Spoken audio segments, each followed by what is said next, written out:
Лейлекте май куючу жай, унаалар күйүп кеткен, өрттөн жабыркагандар ооруканада дарыланууда.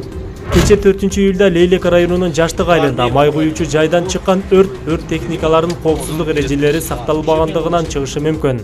Бул тууралуу өкмөттүн Баткен облусундагы өкүлүнүн басма сөз катчысы Чолпон Бердигулова билдирди. Алдын ала маалыматтарга караганда, ал жерде өрт техникалык коопсуздук эрежелери сакталган эмес. Ал жерде учкун чыгып, күн ысыгынан өрт чыгып кеткен деп болжолдонууда.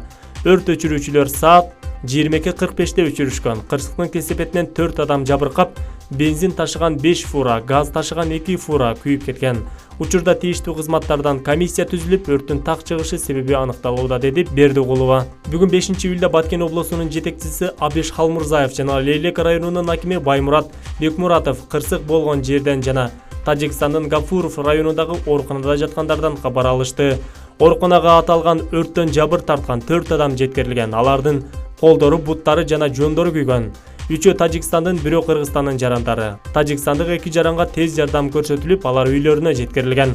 Учурда ооруканада Кара Балта шаарынын 1963-жылы туулган тургуну Токтоназар Балтабаев дарыланып жатат. Өрттүн кесепетинен май куючу жай толугу менен күйүп, май куючу жайдын кеңсеси, газ жана бензин ташыган 7 чоң уна, 2 спринтер, 1 жеңил машина күйүп кеткен. Учурда өрттүн кесепеттери такталууда. Буга чейин Жаңы Жер айыл өкмөтүндө да май куючу жайдан өрт чыккандыгы маалымдалган.